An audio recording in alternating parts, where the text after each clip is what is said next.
Good afternoon. Today I'll be presenting the scenario for Universal HealthBit, which is a US company that provides monitoring devices and services for people with diabetes.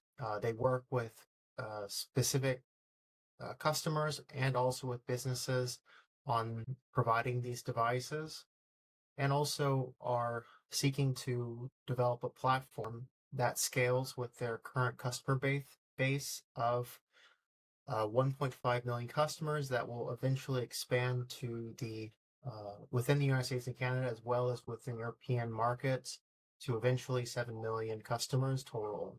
We're seeking to have a scalable platform that will roll out the advisory services as well, that will be used by these freelance advisors that are third-party advisors and partners that will be responsible for working with these patients on their devices and providing these valuable services.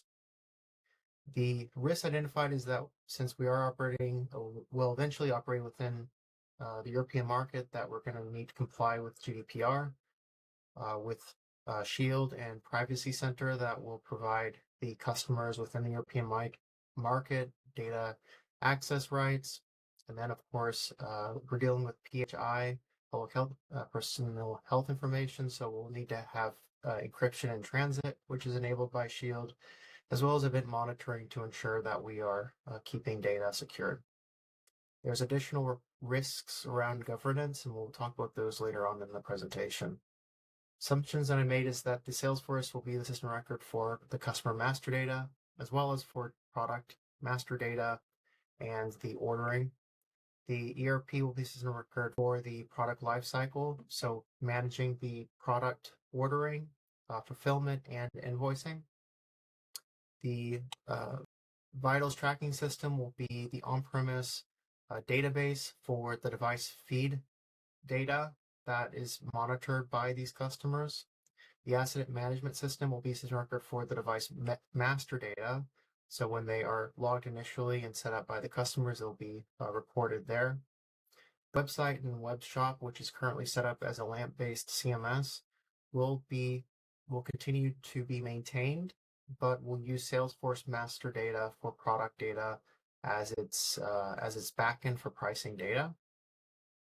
And then there's an additional address validation service and LDAP, which will be external services that Salesforce will rely upon for the implementation. Moving on to actors, we have the country executives, which will give oversight. They'll receive Sales Cloud as well as CRMA licenses for access to the CRM sales objects, as well as for advanced analytics. Same as the partner channel managers.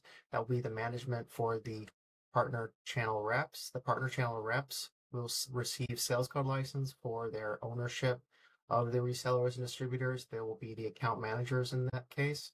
The billing reps will receive Service Cloud license, as well as the CSAs will receive Service Cloud license for the case management capabilities.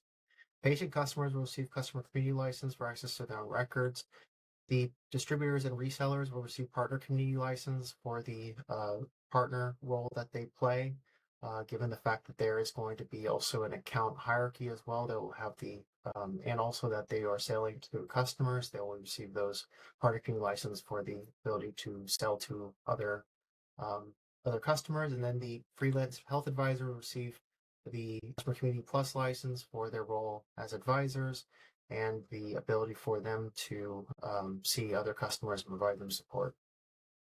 The system is implemented using a single org, since there isn't any country-specific processes that would require data residency requirements. We are continuing with a single org. We're going to maintain multiple languages, specifically English and Spanish for the US market. This will be enabled via custom labels as well as Visualforce email templates. These are translated metadata via Translation Workbench via a translator. Multi-currency will be enabled for the internationalization of the org as well. Within the org, we have a couple packages installed. We have Chargent for the payment gateway and the payment transactions that are being done by the patient customers. Visual engagement will be enabled for the live chat capabilities, as well as Einstein Bot for the ability for customers to be responded to and provide answers and solutions without any intervention by a live agent. CRMA will be enabled for the advanced analytics, and DocuSign will be enabled for the e-signature.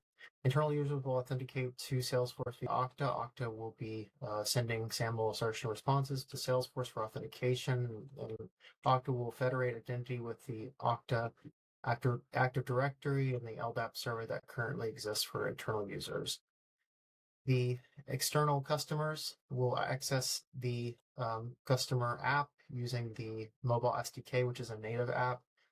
The advisor will access the system using a mobile publisher app.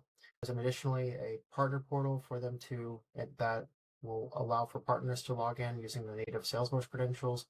The customer portal will be also provisioned for the customers to access from their browser. We're going to decommission the SharePoint, and then we're going to rely upon our knowledge article for what the SharePoint currently stores.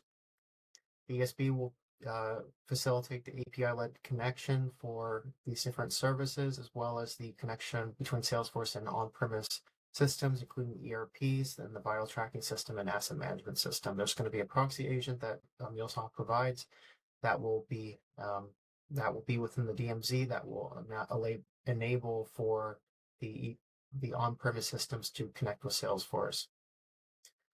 And then we're going to provision as well an ETL for the current systems to then migrate data into Salesforce that will create the current customers and partners that currently are working with and within those current systems. Moving on now to the ERD and the requirements. So the website that is currently set up is has a product catalog and additional information in multiple languages. What we'll do is provide the ability for the website to render that same information, but via Salesforce. We're just going to have, instead of SharePoint storing these specs and documentation, we'll have them stored as knowledge articles within the solution. And then for any cases that are created, there are the ability for those knowledge articles to be linked to cases via case article records. There will be translation, of course, for the knowledge articles themselves for the internationalization. The customers, if they have questions, will be able to chat with a live agent or with a bot using digital engagement that will provide a live chat and the ability for them to then defer and offload some of the workload from the agents themselves. The customers will, after selecting the device, so they're not doing that within the customer portal, they're doing that within the website, but when they go into the website, they will have the ability to create configurations of the devices that they want to purchase. This will be enabled via the website. The website will be a single-page application that relies upon Salesforce product data. Product data itself is stored within the product object here. There's going to be a tiering of projects so that they can configure products as well. The customer's addresses will be verified during checkout via the website. The website will make a call out to the address verification service, which calls out here. Address validation service that will then be enabled via the MuleSoft. It'll be a request and reply. The customers, when they are checking out, they will be redirected to Salesforce. That will redirect them to the charge and payment gateway page. That will then, when they do pay and the payment is verified, as in the order is completed for charging, then that will create then a person account for the patient, and then as well the order as well as order item. The on checkout, the customer has the ability to provide insurance. If they provide insurance, what will happen is that there will be a call out from Salesforce to MuleSoft that will store the cart itself, as in the what they've actually ordered. The cart will include the insurance information, and if the insurance information is validated as covering the purchase itself, the ESB will orchestrate then the update to Salesforce to create the person account, the order, and the order item without the actual redirect to charge it. If it is the case that the patients are not covered by health insurance, as in that there is no MuleSoft returns that the insurance does not cover their device, the uh, customers will be able to return to the website itself and enter the cart ID that was returned. And then that would then bring them back to the original cart that they had created, and that will the cart is retrieved from the object store itself from MuleSoft, and they'll be then redirected to the charge it page for payment, and that will then eventually create then the once a payment is confirmed via the charge and order, that will create the person account and the order item. At that point, then you have the customer with an order created, as well as the order item for the payment configuration or the order configuration itself. B2B wise, we have the businesses that want to work with Universal HealthBit created initially as leads. That will be using the web to lead form that assumes that it's below the governor limit for the 500. There will be a lead assignment rule that will assign the lead to the regional business development rep. The business development rep will be based on the regional business development rep will be per queue. And then the rep themselves, the rep that is owns the lead, will then convert the lead at that point. They will assign themselves as the lead owner, and then they will convert the lead. After the lead has been converted, that will then create a business account. That will then trigger record flow that will assign the business account to a partner channel rep that is based on the public group that they're assigned to, and also based on the public group that's the region that the account is within. And that will be with a round robin format or round robin pattern that is enabled by an Apex class. The business accounts, these businesses that are working with the Universal HealthBit will then be able to negotiate on the on general discounts. This will be based on these will be blanket discounts that are stored on contracts eventually. They are also negotiated at the end of every year, so these contracts will last the entire year and be created as a draft. And if they are once they are created as draft, then it will go through the approval process that will go route to the partner channel manager, which is that partner channel reps manager. And then once they've approved the contract, that will then activate the contract. There also is a price book, a configuration of price book and product under that is joined by a price book entry object that includes the standard prices, but any general discounts will be stored as contracts on the contract object, and that factors into what is actually charged when they create orders. So when an order gets created, the order is orders for a business account, the order will look up to the contract, and then if once the order is activated, that will then factor into the actual amount charged, based on the discount that's stored on the contract. So yeah, when the status is at contracting, the order will then create a record triggered flow. So when they create a contract, create an order, that will trigger a record triggered flow that will create a DocuSign envelope that sends the customer an email that they will then e-sign using DocuSign. Once they've signed using DocuSign, Salesforce will integrate with the ERP using fire and forget pattern that is based on REST and SOAP, based on the ERP. Really, the ESB will orchestrate the communication with ERP, since there is different ERPs based on the country. The ESB will orchestrate that, and it will also mediate the conversion from REST or from SOAP based on the ERP as well. That will then trigger the billing fulfillment process that the ERP then performs itself. The sales that are tracked in the ERP system will then are then tracked in the ERP system. That DocuSign signature, like I said, will then trigger the order creation in the ERP system.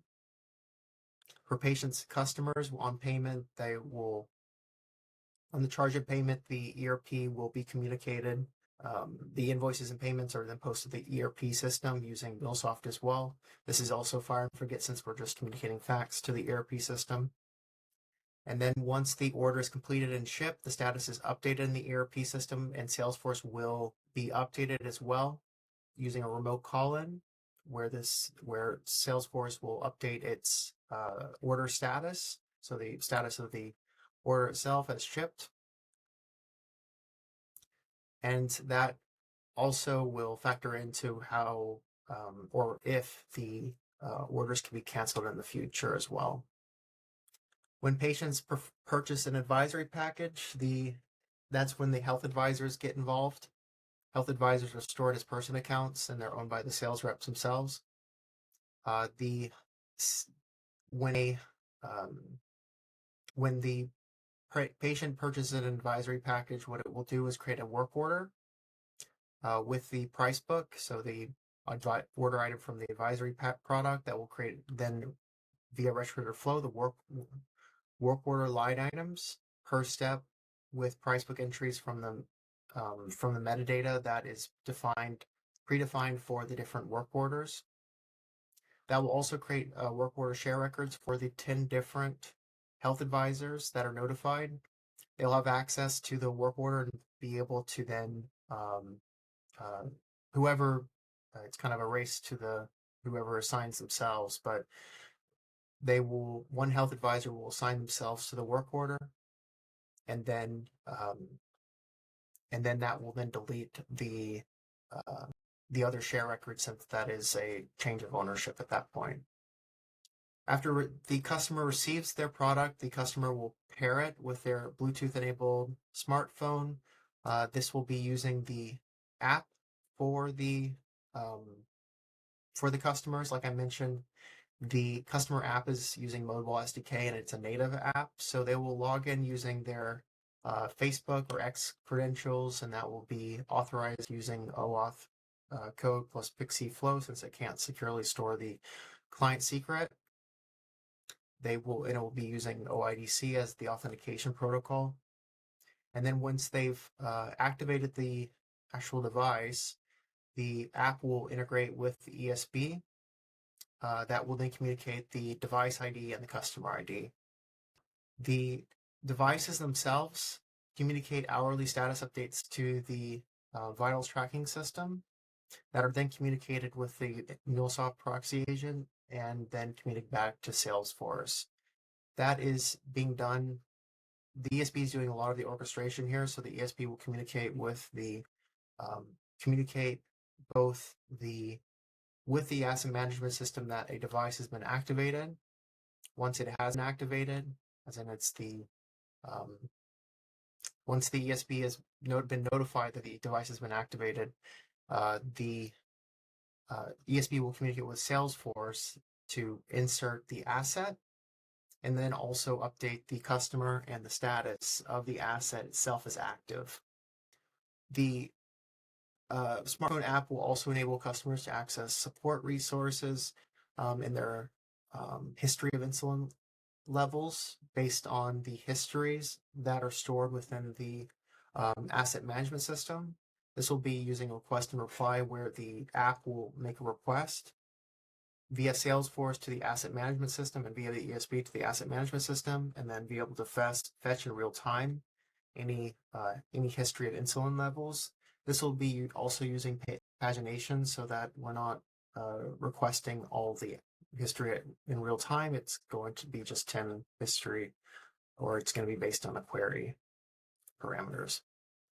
Support agents will only be able to cancel orders not yet shipped. So when the order is updated, or when they attempt to cancel via quick action, the support agent, what Salesforce will do is will do a request reply with the ERP system via MuleSoft that will then confirm that the order has not been shipped, and if it hasn't been shipped, then they can freely cancel the order. Otherwise, they can't cancel the order.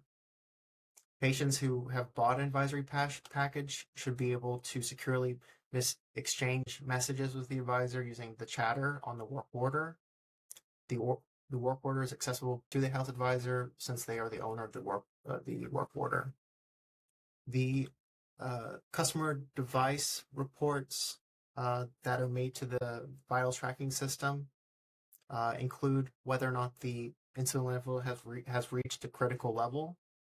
Customer support agents are notified using using ESB. So the ESB will pull the asset management or the vitals tracking system for any critical cases, any critical events. If it does identify critical events, then the ESB will create a critical case within Salesforce that will then be routed and associated with the asset, but routed then to a customer support agent that is plus the advisor via push notification. And that will also be leveraging omni-channel for the routing to the customer support agent as well for availability. If the device hasn't sent any notification within 3 days, they will the CSAs customer support agents will also be notified. This will be based on the ESB object storage, where we'll have key value pairs per device, which include the device ID and date updated. Which this is really relying upon is a optimization for read access, and this will be facilitated by the ESB. If the data is greater than 3 days, then we'll create a case for the customer support agent so that they can then follow up and see what's going on. There's a large data volume aspect of the requirements where there are a lot of different product configurations that are possible here. So we'll need to make sure that the product object can have multiple tiers and different variations. There's also a large data volume for the number of cases that will need to be created. So what we'll do is ensure that we have Salesforce Archive enabled, and then there'll be an archive policy to archive support requests that are greater than 12 months if they are just normal support requests. If they're serious incident reports, then they need to be stored for 60 months. So we'll have an archive policy for them as well. And they will be separated out from the other cases. So those 60-month incident reports will have their own archive policy for the 60 months themselves. The basic device information, such as purchase date, serial number, and model, will all be available within Salesforce using the asset as well, using the asset object. So when the asset management system stores the assets, it will also update Salesforce with this asset data so that there's data within Salesforce as well. The patients will be able to view alerts and trend charts of the data collected by the vitals tracking system within their customer portal. The assets will be accessible to them since it is controlled by parent. And they will also have access to case records via implicit sharing, since they are the person that's associated with the case object or case records that end up getting created. The patients will sign into the portal and mobile device using Facebook and Twitter. So they will rely upon Open Identity Connect and Facebook and X that will have a registration handler and an auth provider as well set within Salesforce. And then the external users will also be able to do the same within the app. The partner channel reps will be able to view and edit order requests for only their orders belonging to their team. So we'll have account ownership, and then also we'll have the ability for them to have account teams that are associated with these different business accounts, so that they can have a specific team, specific visibility as well. Any employees that are hired internally will need to be able to access the system automatically, and we need to facilitate it and with as little admin work as possible. So we'll have skim provisioning enabled within Okta for the automatic deprovisioning and provisioning. And then also there will of course be SAML for automatic single sign-on via Okta, and then that will also enable the just-in-time provisioning as well. All patient data will be visible to all CSAs via criteria-based sharing rules with the roles for the CSAs. The CSAs, the customer service reps, should only see the data for health advisors operating within their region via the 7 regions that since there are only 7 regions, we'll have the ability to use sharing criteria-based sharing rules on the advisor account regions here. And this will be just based on the region that the work order is associated with, so the customer is associated with. And then the health advisor associated with, sorry. And then the advisors will own the work orders, and then that will share then assets. And the assets themselves will have the readings associated with them as an external object, so that the advisor can only see the patient and package and vital detail for the patients that they're working with. The production managers will need to be able to view and anticipate demand for the inventory levels, so we'll have forecasted demand enabled through CRMA. The production managers and the should be able to run device incident reports and group them by model, manufacturing date, and batch number. This will be just aggregate reporting using standard reporting for cases per asset, and then asset will then be linked to the product itself. The billing reps will be able to compare the monthly invoices submitted by advisors against packages bought. This will be enabled also by standard reporting, but they will need to also ensure that they are reporting directly from the ERP, since we don't store monthly invoices. So they'll need to generate a report from the ERP, as well as be able to compare that against the packages bought that are stored within Salesforce.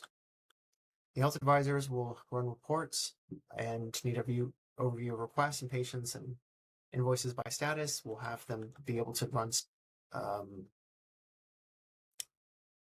actually, for running reports, we'll need to have an LWC for this, since they only have customer community. Actually, they'll be able to run report on cases here. So they'll be able to run report on cases for the requests, the patients, and invoices by status, and they'll just rely upon cases as well as the work orders themselves. And then executives would like to do deeper in analytics, and this will be enabled via CRMA. They will use this data that's collected by VTS that will then be fed into CRMA. The VTS system will need to create data sets for CRMA Advanced Analytics.